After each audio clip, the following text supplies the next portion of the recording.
Hello मित्रों, आज આપણે 12 જીવ વિજ્ઞાન પ્રકરણ નંબર 6 એમાં પોલીન્યુક્લિયોટાઇડ એની જે શૃંખલા છે એની રાસાયણિક સંરચના આપણે જોઈશું। શબ્દ છે પોલીન્યુક્લિયોટાઇડ એટલે કે ન્યુક્લિયોટાઇડના અનેક એકમો परस्पर जोड़ाईने बनती श्रृंखला। न्यूक्लियोटाइडना अनेक एकमों परस्पर जोड़ाईने बनती श्रृंखला एने पॉलीन्यूक्लियोटाइड श्रृंखला कहेवाय। एनो अर्थ के ते न्यूक्लियोटाइडनो पॉलीमर छे। पॉलीन्यूक्लियोटाइड श्रृंखला तो ते न्यूक्लियोटाइड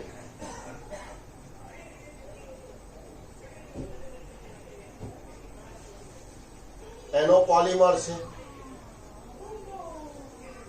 तो હવે આ ન્યુક્લિયોટાઇડ ની રચનામાં શું શું હોય છે? તો આપણે જોઈએ ન્યુક્લિયોટાઇડ ની રચનામાં ત્રણ વસ્તુ હોય છે। એક આલ્ડોપેન્ટોસ શર્કરા, બીજો નાઇટ્રોજન બેઝ અને ત્રીજું ફોસ્ફોરિક એસિડ સ્વરૂપે ફોસ્ફેટ। અહીં આપણે જે ન્યુક્લિયોટાઇડ એમાં ત્રણ વસ્તુ છે। નંબર 1 आल्डोपेंटोस शर्करा,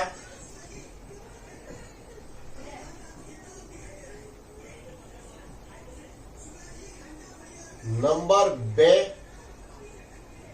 नाइट्रोजन बेस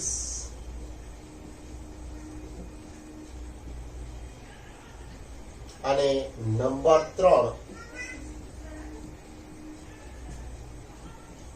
ફોસ્ફેટ કે જે ફોસ્ફોરિક એસિડ સ્વરૂપે હોય છે।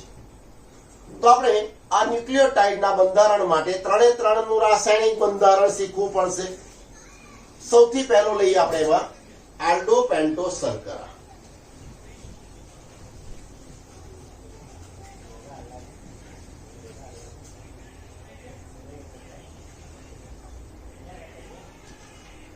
તો આ શર્કરામાં कार्बन परमाणु की संख्या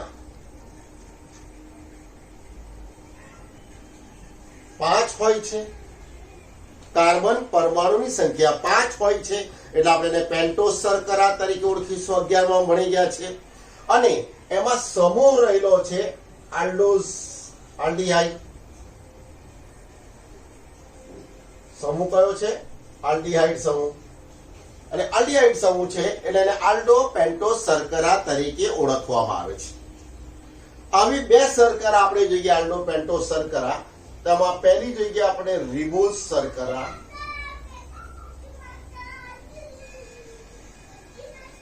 અને બીજી આપણે જોઈશું ડીઓક્સી રિબોઝ શર્કરા।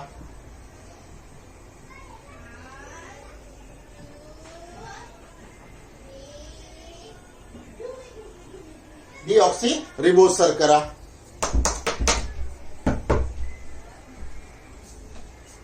आल्डोपेंटोस शर्करा में बे शर्करा छे, रिबोज और डीऑक्सी रिबोज। बंनेनुं बंधारण केवुं छे ते आपणे जोई लईए। तो सौथी पहेला तो कार्बन परमाणु ने आधारे कार्बन परमाणु संख्या 5 छे એટલે पेंटोस शर्करा छे। तो अहींया आपणे जोईए कार्बन परमाणु संख्या 1 2 3 4 અને 5। तो डीऑक्सी रिबोज में अपना आज छे।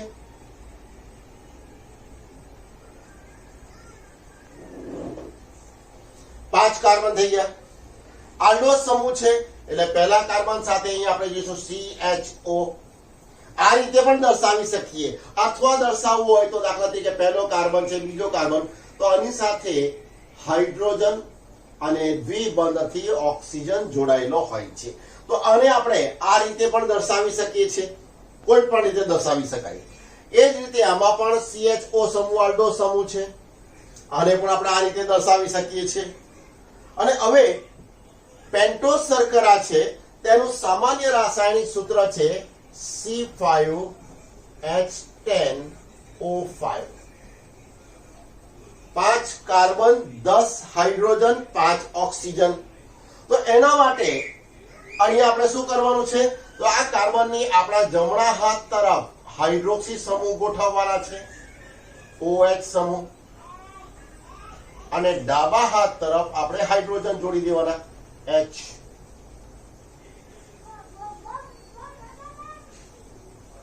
હવે આપણે ગણીએ 5 1 2 3 4 અને 5 કાર્બન થઈ ગયા.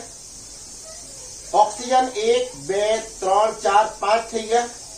હાઇડ્રોજન 1 2 3 4 5 6 7 8 9 થયા. એક બાકી રહી ગયો, તો અહીંયા આપણે હાઇડ્રોજન ઉમેરી દઈએ. તો આ એનું રિબોઝનું બંધારણ થઈ ગયું. અને આ રીતે નહીં લખવું હોય તો આપણે અહીંયા સીધું CH2 લખીએ તો પણ ચાલે. તો આ રિબોઝ શર્કરાનું બંધારણ થઈ ગયું. એ જ રીતે ડીઓક્સીરિબોઝનું બતાવી શકીએ આપણે અહીંયા. તો અહીંયા OH OH OH OH H H H અને H2. તો બંને શર્કરાનું બંધારણ સરખું થઈ ગયું. તો બંનેમાં ફેર શું છે? તો ડીઓક્સીરિબોઝ શર્કરાનું બંધારણ રિબોઝ શર્કરા જેવું જ છે, પણ એમાં માત્ર ઉપરથી બીજા સ્થાને કાર્બન સાથે એક ઓક્સિજન પરમાણુ ઓછો હોય છે. એટલે આપણે પેન્ટોઝ શર્કરા આપેલી હોય અને બીજા કાર્બન સાથે માત્ર હાઇડ્રોજન જોડાયેલા હોય બંને બાજુ, તો એ ડીઓક્સીરિબોઝ શર્કરા થશે. અને OH સમૂહ જોડાયેલો હોય તો રિબોઝ શર્કરા. આ બંનેમાં તફાવત છે. હવે એની બંધારણીય રિંગ જો આપણે દોરવી હોય તો એના માટે કેટલીક લિંક થાય છે. નીચેથી જે બીજો કાર્બન છે એમાંથી આ જે હાઇડ્રોજન છે એ લિંક એની થાય છે CHO સમૂહ સાથે. એટલે હાઇડ્રોજન જોડાય છે આની સાથે, તો ઉપર થશે CHOH.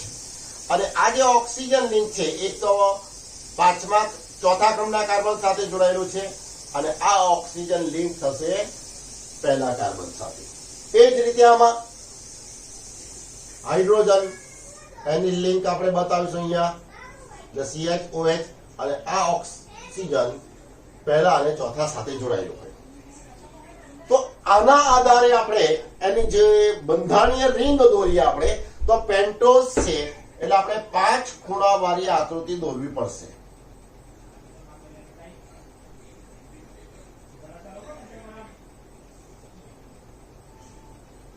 તો એ 5 ખૂણા વાળી આકૃતિ.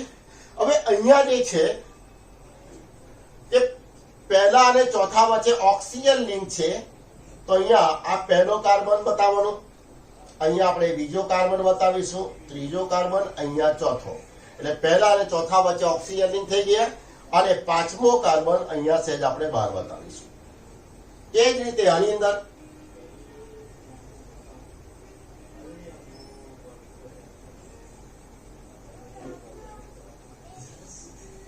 ઓક્સિજન લિંક, પહેલો કાર્બન, બીજો કાર્બન, ત્રીજો કાર્બન, ચોથો કાર્બન અને પાંચમો કાર્બન સહેજ બહાર બતાવવાનો. તો આ બંધારણીય રિંગ થઈ ગઈ. હવે આ જે ખૂણા છે તે કાર્બન છે અહીંયા. તો પહેલા કાર્બન સાથે જે H અને OH છે, તો અહીંયા પહેલા કાર્બન સાથે આપણે અહીંયા જોડી શકીએ. ઉપર H નીચે OH બતાવી શકીએ, પણ નાઇટ્રોજન બેઝ જોડાય તો અહીંયા આપણે OH ઉપર બતાવીશું, OH સમૂહ, અને હાઇડ્રોજન અહીંયા નીચે બતાવીશું. HOH થઈ ગયો. બીજા કાર્બન સાથે H અને OH, તો બીજો કાર્બન HOH, ત્રીજો કાર્બન HOH,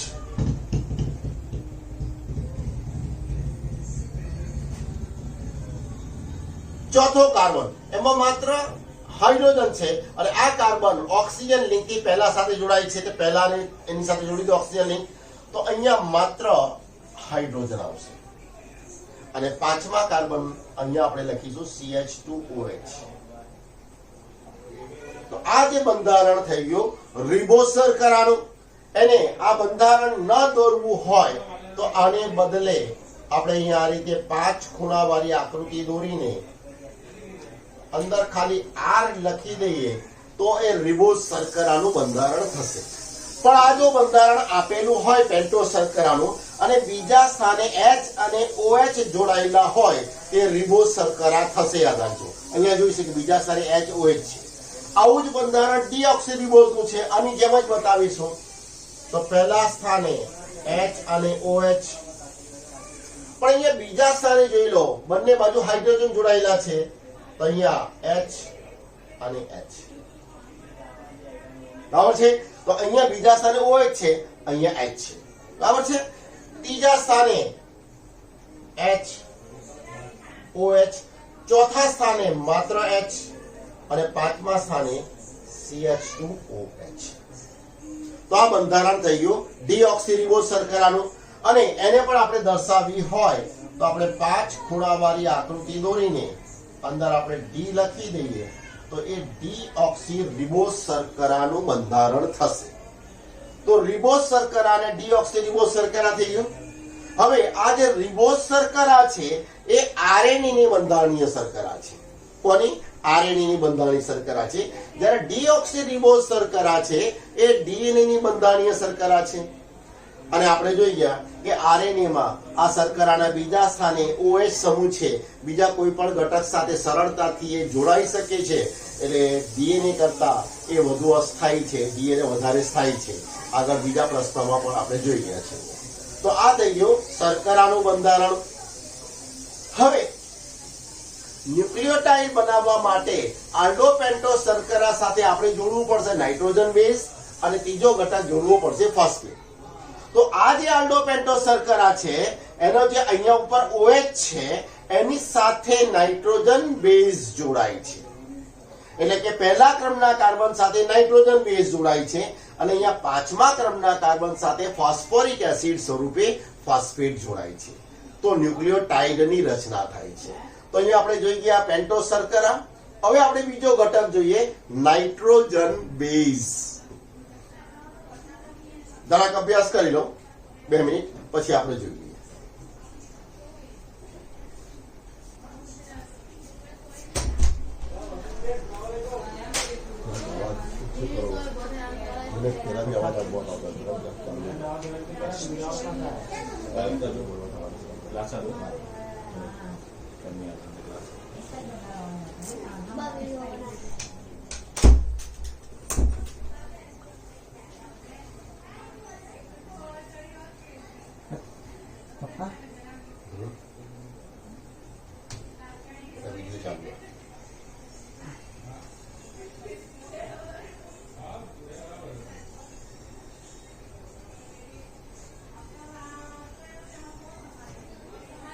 ચલો હવે બીજો ઘટક આપણે લઈએ અને છે નાઇટ્રોજન બેઝ.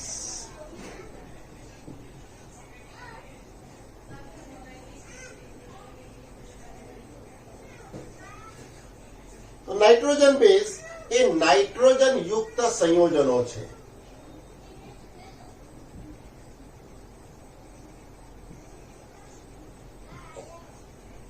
અને આ નાઇટ્રોજન સંયોજનો 2 પ્રકારના છે. પહેલો છે પ્યુરિન અને બીજો છે પેરિમિડિન. પહેલો છે પ્યુરિન બેઝ અને બીજો છે પેરિમિડિન બેઝ. તો બંનેની વચ્ચે શું તફાવત છે? 2 માર્કમાં તફાવત સ્વરૂપે પણ આ પ્રશ્ન પૂછાય છે. તો અહીંયા તફાવતના મુદ્દા લેતા જઈએ તો સૌથી પહેલો કાર્બન પરમાણુની સંખ્યા.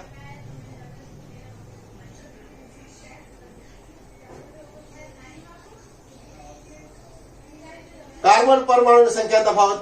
તો પ્યુરિન ની અંદર કાર્બન પરમાણુની સંખ્યા છે 5, જ્યારે પિરિમિડિનમાં કાર્બન પરમાણુની સંખ્યા છે 4.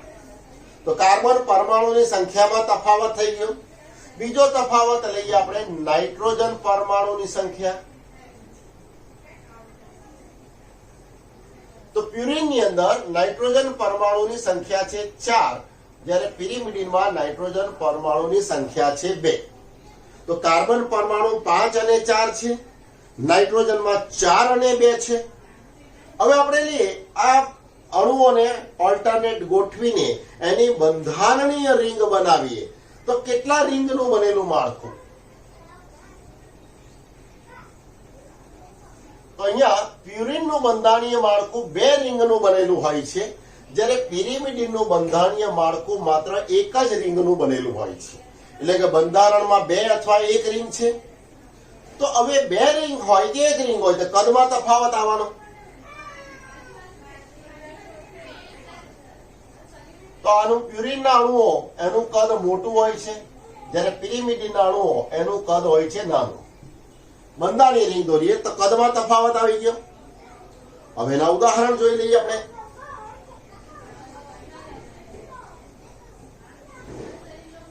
તો પ્યુરિન પ્રકારના નાઇટ્રોજન બેઝ છે એડેનિન અને ગ્વાનિન. એને અંગ્રેજીમાં લખીએ તો પ્રથમ મૂળાક્ષરને કેપિટલ થી દર્શાવવામાં આવે છે. એટલે એડેનિન એટલે કેપિટલ એ લખીશું, ગ્વાનિન એટલે કેપિટલ જી લખીશું. તો એડેનિન અને ગ્વાનિન એ પ્યુરિન પ્રકારના નાઇટ્રોજન બેઝ છે. જ્યારે પિરિમિડિનમાં પહેલો છે સાઇટોસિન, જેને આપણે કેપિટલ સી થી દર્શાવીશું. બીજો છે યુરેસિલ, જેને આપણે કેપિટલ યુ થી દર્શાવીશું. અને ત્રીજો છે થાઇમિન, જેને આપણે કેપિટલ ટી થી દર્શાવીશું. તો આ રીતે પ્યુરિન પ્રકારના બે નાઇટ્રોજન બેઝ છે એડેનિન અને ગ્વાનિન. પિરિમિડિનમાં સાઇટોસિન, યુરેસિન અને થાઇમિન. હવે 5 નાઇટ્રોજન બેઝ પૈકી ડીએનએ અને આરએનએ બંનેમાં 4 જ હોય છે. એનો અર્થ કે એક નાઇટ્રોજન બેઝ ડીએનએ અને આરએનએ માં હોતો નથી. તો અહીંયા એડેનિન અને ગ્વાનિન ડીએનએ આરએનએ બંનેમાં હોય છે.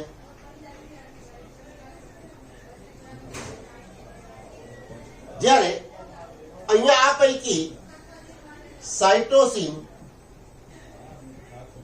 ડીએનએ અને આરએનએ બંનેમાં હોય છે. યુરેસિલ માત્ર આરએનએ માં હોય છે. એટલે કે યુરેસિલ માત્ર આરએનએ માં છે, ડીએનએ માં હોતો નથી. અને થાઇમિન એ માત્ર ડીએનએ માં હોય છે અને માત્ર ડીએનએ માં હોય છે, એટલે આરએનએ માં હોતો નથી. તો અહીંયા 1 માર્કમાં એમસીક્યુ માં પ્રશ્ન પૂછાશે, ડીએનએ માં કયો નાઇટ્રોજન બેઝ હોતો નથી? આરએનએ માં કયો નાઇટ્રોજન બેઝ હોતો નથી? તો એડેનિન, ગ્વાનિન અને સાઇટોસિન આ 3 તો બંનેમાં છે. તો સાઇટોસિન પછી થાઇમિન અને યુરેસિલ પૈકી યુરેસિલ માત્ર આરએનએ માં છે, ડીએનએ માં હોતો નથી. થાઇમિન માત્ર ડીએનએ માં હોય છે, આરએનએ માં હોતો નથી. તો આ તફાવતના મુદ્દા થઈ ગયા પ્યુરિન અને પિરિમિડિન બેઝ વચ્ચે. 2 માર્કમાં તફાવત સ્વરૂપે પણ પૂછાય છે.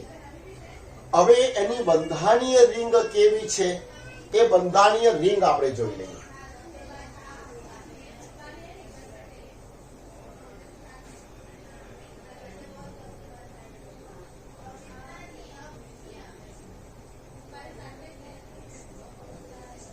તો પહેલા આપણે લઈએ પ્યુરિન પ્રકારના એડેનિન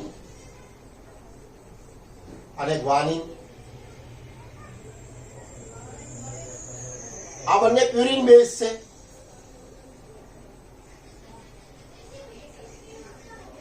એડેનિન અને ગ્વાનિન.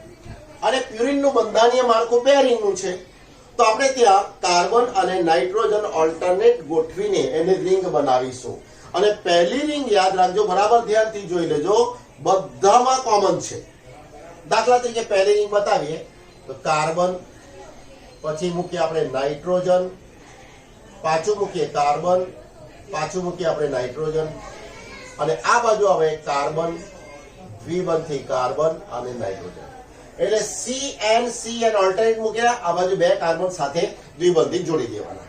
તો આમાં તમે જોઈ શકો કે 1, 2, 3 અને 4 કાર્બન થઈ ગયા અને 2 નાઇટ્રોજન. તો 4 કાર્બન અને 2 નાઇટ્રોજન એટલે એક રિંગનું બંધારણીય માળખું તો પૂરું.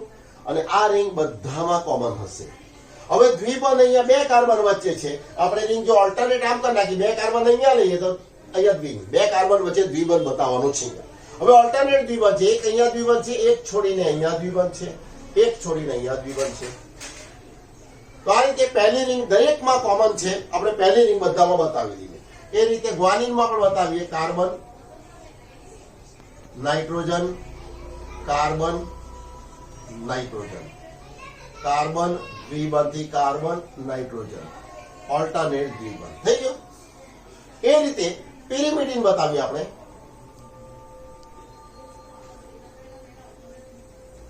તેમાં પહેલું છે સાઇટોસિન,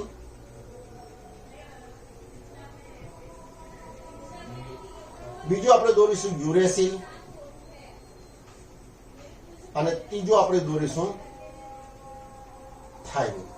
એમાં પણ પહેલી રિંગ કોમન જ આવશે, carbon, nitrogen, carbon, nitrogen, carbon દ્વિબંધથી કાર્બન, નાઇટ્રોજન, ઓલ્ટરનેટ દ્વિબંધ, carbon, nitrogen, carbon, nitrogen, carbon દ્વિબંધથી કાર્બન, નાઇટ્રોજન, ઓલ્ટરનેટ દ્વિબંધ, અને અહીંયા પણ carbon, nitrogen, carbon, nitrogen, carbon દ્વિબંધથી કાર્બન, નાઇટ્રોજન, ઓલ્ટરનેટ. થઈ ગયું. તો આ રીતે પહેલી રિંગ છે દરેકની અંદર કોમન છે, અહીંયા જોઈ લેજો. હવે પ્યુરિન પ્રકારના જે બેઝ છે એનું બંધારણીય માળખું બે રિંગનું બનેલું છે, એટલે બીજી રિંગ દર્શાવવી પડશે. તો જ્યાં બે કાર્બન આ બાજુ હોય તો આ બાજુ, તમે અહીંયા બતાવે તે બાજુ રિંગ બતાવવાની. તો આની સાથે ફરીથી આપણે કાર્બન પછી આવશે નાઇટ્રોજન, કાર્બન, નાઇટ્રોજન અને કાર્બન. અહીંયા છે એટલે ઓલ્ટરનેટ દ્વિબંધ અહીંયા આવશે. એ રીતે આમાં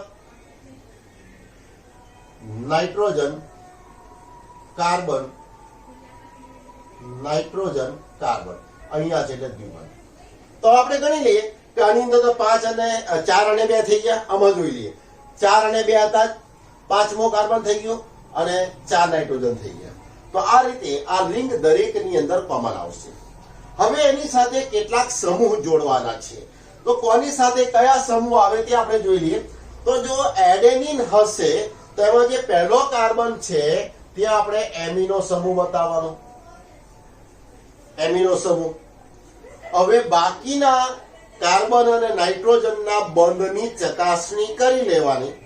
જ્યાં બંધ ઘટતા હોય ત્યાં હાઇડ્રોજન ઉમેરી દેવાનું. આપણે જોઈએ કે હાઇડ્રોજન એક બંધથી કોઈ પણ ઘટક સાથે જોડાય છે, ઓક્સિજન 2 બંધથી જોડાય છે, નાઇટ્રોજન 3 બંધ રચે છે અને કાર્બન 4. ચેક કરતા જઈએ તો અહીંયા જો નાઇટ્રોજન એક બંધથી કાર્બન સાથે અને બીજા 2 હાઇડ્રોજન જોડાયેલા છે, થઈ ગયા 3. આ કાર્બનના 1 2 3 4 થઈ ગયા, નાઇટ્રોજનના 3 થઈ ગયા, આ કાર્બનના 3 જ બંધ થયા એટલે અહીંયા આપણે એક હાઇડ્રોજન ઉમેરીશું. અહીંયા 3 થઈ ગયા, કાર્બનના 4 બંધ થઈ ગયા, 4 બંધ થઈ ગયા, 3 થઈ ગયા, અહીંયા એક ઘટે એટલે એક H લખવું પડશે અને અહીંયા એક ઘટે એટલે H. તો આ રીતે જ્યાં જ્યાં સંયોજકતા ઘટતી હોય ત્યાં હાઇડ્રોજન જોડી દેવાના. તો આપણે એકદમ સરળતાથી એની રિંગ, તો અહીંયા માત્ર એમિનો સમૂહ છે, યાદ રાખવાનું છે. હવે ગ્વાનિન ની અંદર જરાક જુદું છે. અહીંયા આપણે એમિનો સમૂહ પહેલા કાર્બન સાથે બતાવેલો, તો ગ્વાનિનમાં આપણે એમિનો સમૂહ અહીંયા લઈ લઈશું અને આ જગ્યાએ કીટોન સમૂહ બતાવી દેવાનો. એટલે ગ્વાનિન ની અંદર એમિનો સમૂહ આપણે અહીંયા બતાવીશું NH2 અને કીટોન સમૂહ બહાર બતાવીશું અહીંયા, અને બંને કીટોન સમૂહ. હવે બહાર દ્વિબંધ આવે એટલે અંદરથી એક બંધ કાઢી નાખવાનો. આ ખાસ કાળજી રાખવાની. બહાર દ્વિબંધ આવી ગયો એટલે અંદરથી એક બંધ ઓછો કરી નાખવાનો. અને હવે જ્યાં જ્યાં સંયોજકતા ઘટે છે ત્યાં પૂરી કરી દેવાની. જોઈ લઈએ આપણે કાર્બનની 4 સંયોજકતા પૂરી, નાઇટ્રોજનમાં 2 જ થઈ ગયા એટલે અહીંયા આપણે એક હાઇડ્રોજન ઉમેરવું પડશે.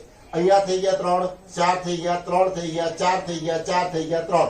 અહીંયા એક ઘટે એટલે એક H લખવું પડશે, અહીંયા ઘટે એટલે H. તો આ રીતે પ્યુરિનનું બંધારણ માર્કે થઈ ગયું એડેનિન અને ગ્વાનિન. હવે આપણે લઈએ પિરિમિડિન. તો પિરિમિડિનમાં સૌથી પહેલા આવશે સાઇટોસિન. તો અહીંયા આપણે ગ્વાનિનનું જે બંધારણ એક રિંગનું દોરેલું છે એમાં ખાલી સમૂહ ઓલ્ટરનેટ કરી નાખીશું. એટલે અહીંયા NH2 સમૂહ અહીંયા આપણે ઉપર બતાવી દઈશું અહીંયા, અને C ડબલ બોન્ડ સમૂહ આપણે અહીંયા લઈ લઈશું. બંનેના સમૂહ ખાલી બદલી નાખીએ અને બહાર દ્વિબંધ છે એટલે અહીંથી એક બંધ કાઢી નાખીએ. તો આ જે રચના થઈ ગઈ સાઇટોસિનની, સમૂહ ખાલી આનો ઓલ્ટરનેટ કરી દેવાના છે એક રિંગમાં.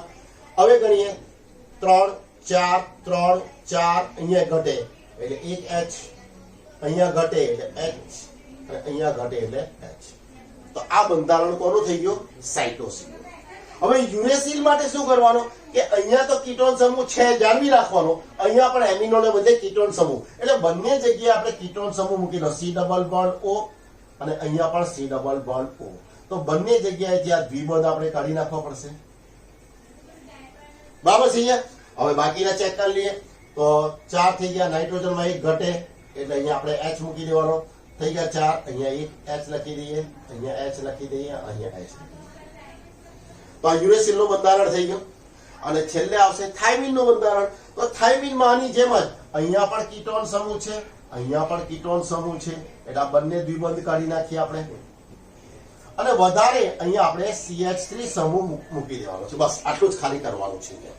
હવે ચેક કરી 4 થઈ ગયા, અહીંયા નાઇટ્રોજનમાં 1 ઘટે એટલે H લખવાનો, અહીંયા 4 થઈ ગયા, અહીંયા 1 ઘટે એટલે H લખવાનો, અહીંયા પણ 1 ઘટે એટલે H. બરાબર છે. તો આ રીતે થાઇમિન નું બંધારણ થઈ ગયું. તો અહીંયા સાઇટોસિનમાં ગ્વાનિન જેવું જ ખાલી 2 સમૂહના સ્થાન ઓલ્ટરનેટ કરી દેવાના. યુરેસિલમાં બંને જગ્યાએ કીટોન સમૂહ મૂકી દેવાના અને થાઇમિનમાં બંને જગ્યાએ કીટોન સમૂહ ઉપરાંત અહીંયા CH3 સમૂહ મૂકી દેવાનો. તો આ જે બંધારણ આ જે થઈ ગયું નાઇટ્રોજન બેઝનું. તો અહીંયા આપણે જોઈ શકીએ કે આલ્ડોપેન્ટોસ શર્કરાનું બંધારણ આવી ગયું, આ નાઇટ્રોજન બેઝ એનું બંધારણીય રિંગ આવી ગઈ. હવે છેલ્લે બાકી રહે છે ફોસ્ફેટ, અને ફોસ્ફેટ છે ફોસ્ફોરિક એસિડ સ્વરૂપે છે. ફોસ્ફોરિક એસિડ સ્વરૂપે. તો ફોસ્ફોરિક એસિડ એટલે H3PO4. તો હવે આપણે ફોસ્ફેટ વચ્ચે મૂકી દઈશું, 3 જગ્યાએ આપણે OH સમૂહ મૂકી દઈએ. અહીંયા દ્વિબંધી ઓક્સિજન જોડી દેવાનો. થઈ ગયા. તો આ ફોસ્ફોરિક એસિડ નું બંધારણ થઈ ગયું. તો આ રીતે પોલીન્યુક્લિયોટાઇડ શૃંખલા એમાં બંધારણમાં 3 ઘટક છે. આલ્ડોપેન્ટોસ શર્કરા જે પહેલા આપણે જોઈ ગયા, બીજો ઘટક જોઈ ગયા નાઇટ્રોજન બેઝ, એનું બંધારણ જોઈ ગયા, બંધારણીય રિંગ જોઈ ગયા, અને ત્રીજું ફોસ્ફેટ જે ફોસ્ફોરિક એસિડ સ્વરૂપે હોય છે. તો હવે પરીક્ષાની અંદર 2 માર્કમાં થિયરીમાં પૂછાય છે કયા નાઇટ્રોજન બેઝ DNA માં હોતા નથી, કયા RNA માં હોતા નથી, તે છે અહીંયા.